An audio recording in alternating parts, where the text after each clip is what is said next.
ஓம் நம சிவாய வாழ்க. நம்ம ஆல்ரெடி நிறைய பாவக்காயை பற்றி கொடுத்துருக்குறேன்.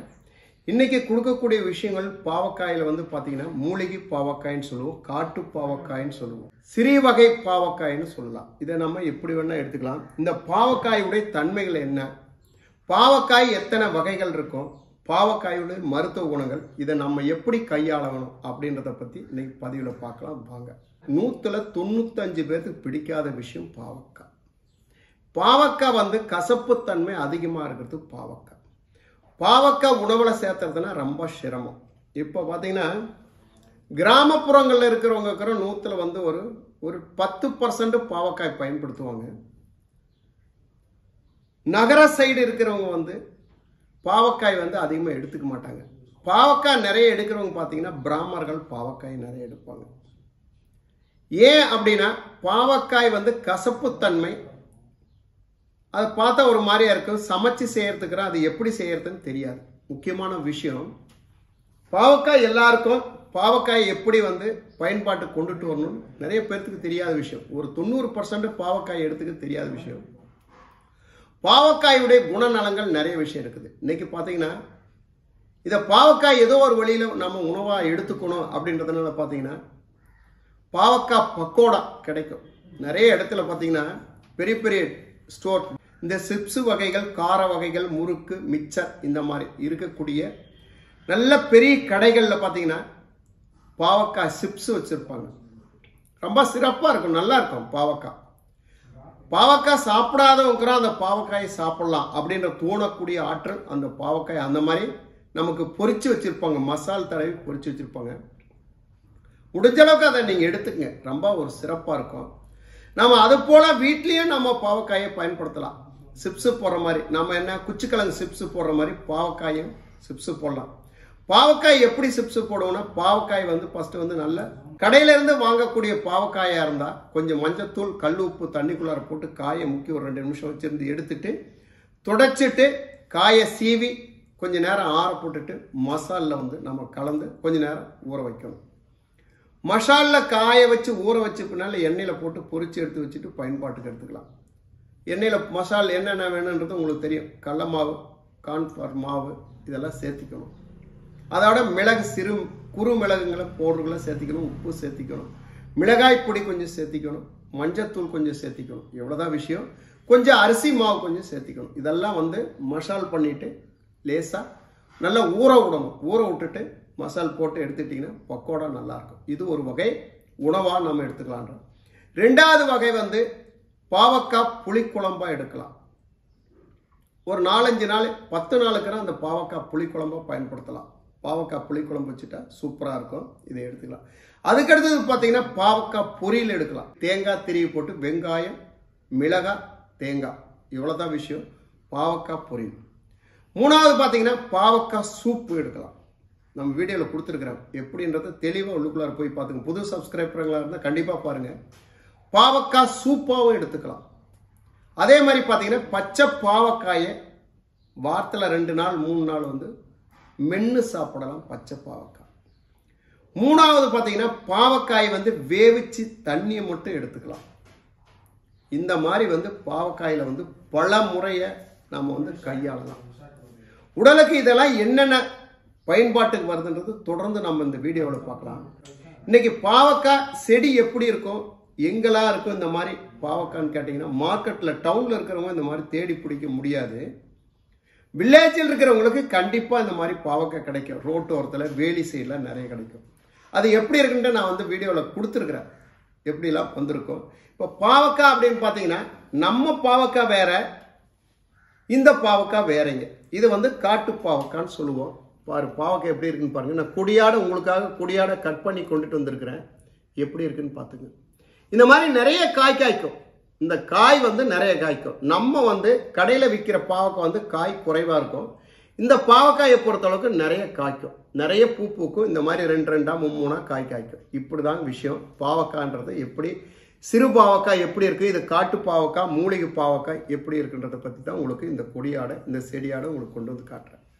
இந்த பாவக்காயை பொறுத்தளவுக்கு பார்த்தீங்கன்னா இல்லை சிறுங்காயாக தான் இருக்கும். இந்த மாதிரி உருண்டையாக இந்த மாதிரி சிறுங்காய்களாக தான் இருக்கும் இந்த பாவக்காய். இது வந்து மருத்துவ முறைக்கு இது வந்து நிறைய போகுதுங்க. சித்த மருத்துவத்துக்கு வந்து நிறைய போகுது. பாவக்காயிலே பார்த்தீங்கன்னா இந்த வெள்ளை கலரு, ரொம்ப வந்து பச்சை கலரு, இந்த மாதிரி கலராக இருக்கும். இது பழுத்தா எப்படி இருக்கும் அப்படின்றத பற்றி தான் உங்களுக்கு எல்லாம் இந்த பாவக்காயை தொகுத்து காட்டணும். பாவக்காய் எப்படிலாம் வந்து இருக்கும் அப்படின்றத தெரிஞ்சுக்கணும் அப்படின்றதுக்கு தான் நம்ம வீடியோவில் இன்னைக்கு வந்து இந்த பாவக்காயை பற்றி காட்டுறேன். பாவக்காய் அப்படியே முள்ளாக இருக்கும். நீங்கள் பாவக்காயை பொறுத்தளவுக்கு 2 பாவக்காய் தான் கடையில் பார்த்துருப்பீங்க. ஹைபிரிட் பாவக்காயில் பார்த்தீங்கன்னா நல்ல முள்ளம்பனி மாதிரி மொத்தமாக இருக்கும். கேரளா சைடில் பார்த்தீங்கன்னா அந்த பாவக்காய் தான் நிறைய கிடைக்கும். 2வது பார்த்தீங்கன்னா பாம்பு மாதிரி முழுன்னு இருக்கும். காய் பாருங்க, நல்லா தெளிவாக பார்த்துங்க. இது பாவக்காய், சுறுசுறுப்பு இருக்காது. இது பாம்பு மாதிரி புடலங்காய் மாதிரி இருக்கும், முழு. இது வகையை சார்ந்தது. அதே மாதிரி நாட்டு பாவக்காய் எப்படி இருக்குன்னு இதை பார்த்து, இது வந்து நாட்டு பாவக்காய். சரிங்களா? ஹைபிரிட் பாவக்காயை பற்றி உங்களுக்கு தனியாக கொடுத்துருக்குறேன். இதே காயில் வந்து வெள்ளை பாவக்காய் தனியாக நம்ம வீடியோவில் கொடுத்துருக்கோம். ஃபுல் அண்ட் ஃபுல்லாக காயே வெள்ளையாக இருக்கும். இதை பற்றி தனியாக கொடுத்துருக்கேன். இந்த மாதிரி வகைகள்லாம் வந்து மூலிகை பாவக்கான்னு நான் சொல்கிறேன். இது வந்து நம்ம அன்றாடம் பயன்படுத்தக்கூடிய பாவக்காயில் நாட்டு பாவக்காய். அதுலேயே இது ஒரு வகையை சார்ந்தது, பாம்பு மாதிரி இருக்கும். இது வந்து கசப்புத்தன்மை இதை ரொம்ப அதிகமாக இருக்கும். இந்த காய் வந்து கசப்புத்தன்மை கம்மியாக இருக்கும். நமக்கு சிப்ஸு போடுற காய்களாம் பார்த்தீங்கன்னா இந்த மாதிரி காயில் தான் சிப்ஸு போடுவாங்க. காய் பெருசாக இருக்கும். இந்த ஹைபிரிட் காயில் தான் போடுவாங்க, நாட்டு காயில் போட முடியாது. இந்த மாதிரி வகையாக தான் இருக்கும். நமக்கு பார்த்தீங்கன்னா தோட்டத்தில் வந்து வளர்ச்சி இல்லாத நாட்டு காய்கள் இந்த மாதிரி இருக்கும். சரிங்களா? இது வந்து நாட்டு காயிலே வந்து இது ஒரு வகையை சார்ந்தது. இவ்வளோ தான் இருக்கும். இந்த காய் இவ்வளோ தான் இருக்கும்.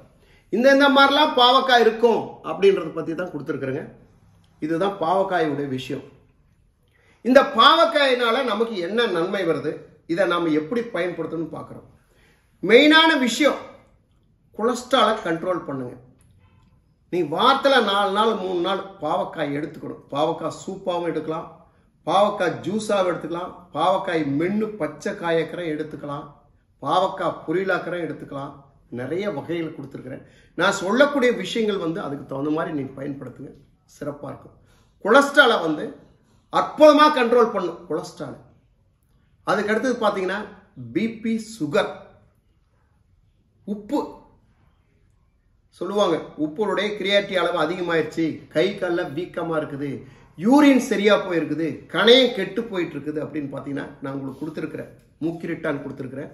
அதே மாதிரி பாவக்காயை பயன்படுத்தணும். யூரின் பிரச்சனைக்கு பாவக்காயை நீங்கள் பயன்படுத்தணும். கொலஸ்ட்ராலை கண்ட்ரோல் பண்ணும், சுகரை கண்ட்ரோல் பண்ணும், பிபியை கண்ட்ரோல் பண்ணும், மலச்சிக்கலை தெளிவுபடுத்தும், மூலத்தை கண்ட்ரோல் பண்ணும். இந்த மாதிரி நிறைய விஷயங்கள் நிறைய கொடுத்துருக்குறேன். இதுக்கெல்லாம் பார்த்தீங்கன்னா இது முக்கிய தத்துவம் கொடுத்தது. அதே மாதிரி பார்த்தீங்கன்னா தோல் சம்பந்தப்பட்ட வியாதி குணப்படுத்துறதுக்கு பாவக்காய் காட்டுறது உண்டு. இதை எப்படிலாம் எடுத்துக்கிட்டா நம்ம இந்த வியாதிகளெல்லாம் குணமாகும்.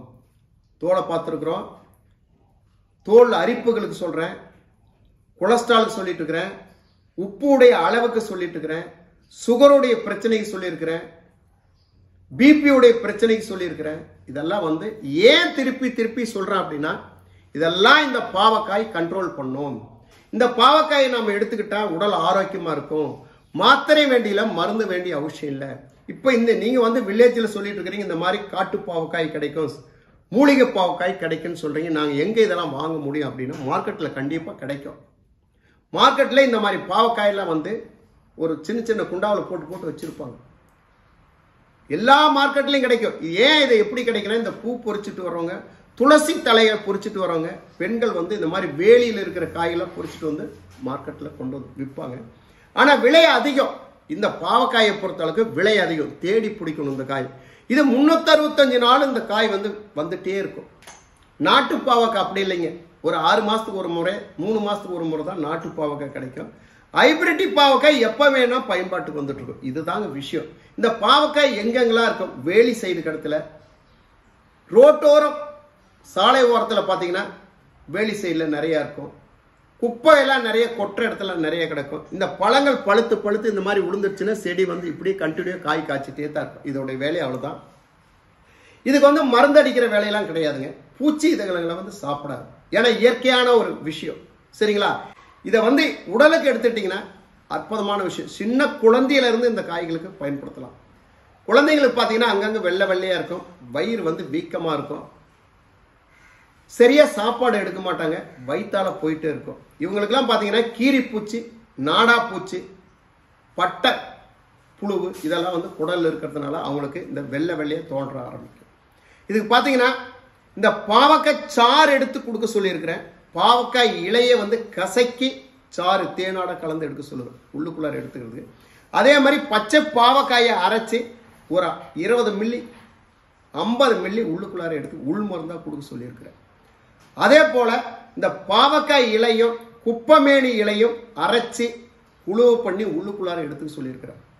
சொறி சம்பந்தப்பட்டது, அரிப்பு சம்பந்தப்பட்டது, தோல் வியாதி சம்பந்தப்பட்டது, மலச்சிக்கல் சம்பந்தப்பட்டது, அல்சர் சம்பந்தப்பட்டது, இதுக்கெல்லாம் வந்து குழுவியா பண்ணி உள்ளார எடுத்துக்குங்க. தோல் வியாதி, அரிப்பு நிறைய இருக்குது, ஊறல் இருக்குது, அங்கங்க கருப்பா இருக்குது, பிக்குது அப்படின்னும் போது குப்பமேனி ஆயில் சொல்லியிருக்கிறேன், குப்பமேனி பேஸ்ட் சொல்லியிருக்கிறேன். குப்பமேனி இலையும் பாவக்காய் இலையும் சேர்த்து நல்லா அரைச்சி சிறிதளவு மஞ்சள், விரலி மஞ்சள் சேர்த்து சிறிதளவு அரைச்சி உடல் முழுசும் தேய்ச்சி 1/2 மணி நேரம் 1 மணி நேரம் கழிச்சு குளிச்சுட்டு வந்தீங்கன்னா ஓரிரு நாளில் அரிப்பு அடங்கிரும். இதை தொடர்ந்து செஞ்சீங்கன்னா அந்த வியாதியிலிருந்து ரிலீவ் ஆகலாம் அப்படின்றது இந்த இலைகளை பற்றி நான் சொல்லிட்டு இருக்கிறேன். பாவக்காயை பொறுத்த அளவுக்கு பொரியலுக்கு பண்ணி எடுத்துக்கங்க, சூப்பாகவும் எடுத்துக்கங்க. வெறும் பாவக்காயை கட் பண்ணி 2 மிளகு 2 சீரகம் கொஞ்சோண்டு கல் உப்பு நல்லா வேவிச்சு தண்ணி எடுத்து டெய்லி எடுத்துக்கங்க. இந்த மாதிரிலாம் எடுத்துட்டீங்கன்னா நான் சொல்லக்கூடிய விஷயத்திலிருந்து நீங்கள் ரிலீவ் ஆகிக்கலாம். மெயினான விஷயம் தோல் வியாதி, சர்க்கரையை கண்ட்ரோல் பண்ணக்கூடிய ஆற்றல். காசு வேண்டியில, மாத்திரை வேண்டியில, மருந்து வேண்டிய அவசியம் கிடையாது. மன குழப்பத்திலிருந்து ரிலீவ் ஆகி நம் உடல் ஆயிலையும் ஆரோக்கியமாக வச்சுக்கலாம். இந்த மாதிரி வகையான காய்கறிகள் உணவுகளை நாம் எப்படி எடுத்துக்கொண்டு நிறைய நம்ம வீடியோக்குள்ள ஏபிகே விலாசில் கொடுத்துருக்குறேன். இந்த மாதிரி எடுத்துங்க, ஆயிலையும் ஆரோக்கியமாக வாழலாம். அதே மாதிரி பச்சை காய்கறிகள் இந்த மாதிரி இருக்குது பார்த்தீங்களா, இது எடுத்துட்டீங்களா, நல்லா கழுவி வச்சுட்டு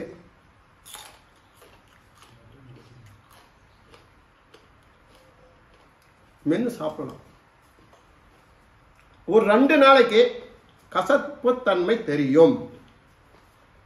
அதுக்கு அடுத்தது பார்த்தீங்கன்னா கசப்பு தன்மையே தெரியாது, வெள்ளரிக்காய் சாப்பிட்ற மாதிரி இருக்கும். எப்பேற்பட்ட தோல் வியாதியாக இருந்தாலும் சரி, மலச்சிக்கலாக இருந்தாலும் சரி, மூலமாக இருந்தாலும் சரி, கூடிய விரைவில் நார்மல் வரும், எந்த தொந்தரவும் பண்ணாது. இப்போ உங்க முன்னாலேயே விதையாட மென்று நான் முழுங்கிட்டு இருக்கிறேன். இதெல்லாம் வந்து ப்ராக்டிக்கல். நான் ஒவ்வொருத்தருக்கும் பார்த்தீங்கன்னா எங்கிட்ட வந்து சில விஷயங்கள் கேட்குறவங்களுக்கு வந்து சில விஷயத்த வந்து வீடியோவும் இல்லாமல் தனிப்பட்ட முறையாக அவங்களுக்கெல்லாம் சொல்லிக் கொடுப்பேன். அந்த ஆலோசனை பிரகாரம் நல்லாயிட்ட பின்னால் ஒவ்வொருத்தரும் அந்த கருத்தை எங்கிட்ட பரிமாறிக்கு, ஐயா நீங்கள் சொன்ன விஷயம் ஒரு 10 நாள் செஞ்சால் இன்னைக்கு நல்லா இருக்குது, நீங்கள் சொன்னக்கூடிய எக்ஸசைஸ் அருமையாக இருக்குது அப்படிம்பாங்க. அவங்க சொல்லக்கூடிய விஷயத்தில் 10 பேர் எனக்கு வந்து சொல்கிறாங்க அப்படின்னும் போது நான் ஒரு 20 பேருக்கு சொன்னேன்னா ஒரு 10 பேர் நல்லா இருக்குன்னு சொன்னாங்கன்னா அது ஒரு வீடியோவாக பண்ணுவேன். நான் எல்லாமே படித்து வந்தது இல்லைங்க, மக்கள்கிட்ட கேட்டு வந்தது கிடையாதுங்க. எனக்கு என்ன தோணுதோ மக்கள்கிட்ட நான் பகிர்ந்துக்குவேன். அது மக்களுங்களுக்கு போய் சேர்ந்துட்டு திரும்பி எனக்கே வரும். ஒரு செவுத்துல ஒரு பால் அடிக்கும் போது சிதறி போகிறது வேற, நேருக்கு நேராக வர்றது வேற. அந்த நேருக்கு நேராக வர்றதா எனக்கு கூடிய உரையாடலுடைய சப்ஸ்கிரைபர் அவங்க மூலமா நல்ல ஆற்றல் கிடைச்சிருக்குன்னு வந்ததுன்னா திருப்பி மக்களுக்கு ஸ்ப்ரெட் ஆகும். என்னுடைய வீடியோ பொறுத்தளவுக்கு மக்களுக்கு ஸ்ப்ரெட் ஆகும். இப்படிதான் நான் ஒவ்வொன்றையும் பயன்பாட்டுக்கு கொண்டு வந்து உங்களுக்கும் பயன்பாட்டு கொடுக்குறேன். யூடியூப்பை பொறுத்தளவுக்கு நான் சொல்லுவேன், அடிச்சு ஆணித்தரமா சொல்லுவேன், யூடியூப்பை பொறுத்தளவுக்கு எல்லாமே யூடியூப்பை பார்த்து தயவு செய்து மருத்துவ முறையை மட்டும் பயன்படுத்திக்காதீங்க அப்படின்னு தான் நான் தொடர்ந்து சொல்லிட்டு இருப்பேன். மற்ற விஷயத்தை பொறுத்தளவுக்கு அதை பத்தி பிரச்சனையே கிடையாதுங்க. மருத்துவ முறையை பொறுத்தளவுக்கு நம்ம உடல்ல வந்து எந்த உடைய சைடு எஃபெக்டும் வந்துடக்கூடாது. தெரியாத விஷயத்தை நாம வந்து யூடியூப்ல பார்த்து பயன்படுத்தி நமக்கு வந்து தவறுதலா போயிடக்கூடாது. அதுக்கு தான் நல்ல மருத்துவருடைய ஆலோசனை வேணும். நல்ல மருத்துவர் அணுகி உங்க உடலை பார்த்துங்க. ஒரு சின்ன சின்ன விஷயத்துக்கெல்லாம் நீங்க எடுத்துக்கலாம், தவறுதல் ஒண்ணு வராது. முக்கியமான விஷயங்கள் கண், காது, மூக்கு இதெல்லாம் வந்து ரொம்ப முக்கியமான விஷயம். ஹார்ட் சம்பந்தப்பட்ட விஷயம், உடலுக்கு சேராத விஷயத்தை இந்த யூடியூப்பை பார்த்து சாப்பிட்டு உடல்ல வந்து கெட்டு போயிட்டா யாரும் ஒன்றும் பண்ண முடியாது. இது யாருக்கு எந்த உடைய இதுவும் கிடையாது. எல்லாம் வந்து முகம் தெரியாம யூடியூப்ல சொல்லுவாங்க, இதை சாப்பிட்டா சரியாரா, அதை சாப்பிட்டா சரியா, இதை சாப்பிட்டா சரியா. உங்களுக்கு தெரிந்து பதிவு நல்லா தெரிந்து பெரியவங்களோட கேட்டு ஆலோசனை பண்ணி உள் மருந்தை எடுத்துங்க. வெளிமருந்தை பத்தி பிரச்சனை கிடையாது. ஒரு நாளைக்கு போடுற செட் ஆகலாம் விட்டுட்டு போயிடும். தெரியாத உள்ளார எடுத்துக்கிட்டா தவறுதல் ஆயிரும். அதனால முடிஞ்ச அளவுக்கு தெளிவுபடுத்திக்கிட்டு எந்த விஷயமா இருந்தாலும் பெரியவங்களுடைய ஆலோசனை கேட்டு மருத்துவருடைய ஆலோசனைகளை கேட்டு உள் மருந்தை எடுத்துங்க, சிறப்பா இருக்கும். ஆயிலையும் ஆரோக்கியமா. அதனால யூடியூப்பை பார்த்து முழுசு எந்த விஷயத்தையும் எடுத்துக்காதீங்க. மருத்துவ முறையை பொறுத்தளவுக்கு தெளிவா இருந்து நல்ல மருத்துவர் அணுகி சிகிச்சை எடுத்துங்க. ஏன்னா காய்கறிகளை பத்தி பிரச்சனை கிடையாது, உணவு முறைகளை பொறுத்தவரை உணவே மருந்தை பத்தி பிரச்சனை கிடையாது. தெரியாத ஒரு மூலிகை நீங்க எடுத்து உட்கொள்ளாதீங்க அப்படின்னு தான் சொல்றேங்க. மீண்டும் மீண்டும் அதைத்தான் சொல்ல, தெளிவுபடுத்திட்டு எடுத்துங்க. இதை போல மூலிகளை நிறைய பார்த்து ஆயிலையும் ஆரோக்கியம் பண்ணணும். மாத்திரையும் இல்லாம மருந்து இல்லாம இந்த ஏபிகே விலாசுடைய உங்களுடைய ஒத்துழைப்பாட இந்த மாதிரிலாம் கலந்து ஆயிலையும் ஆரோக்கியனுக்கும் மீண்டும் நாளை சந்திப்போம். நாளொரு மூலிகளே. நன்றி, வணக்கம். ஓம் நம சிவாய. வாழ்க.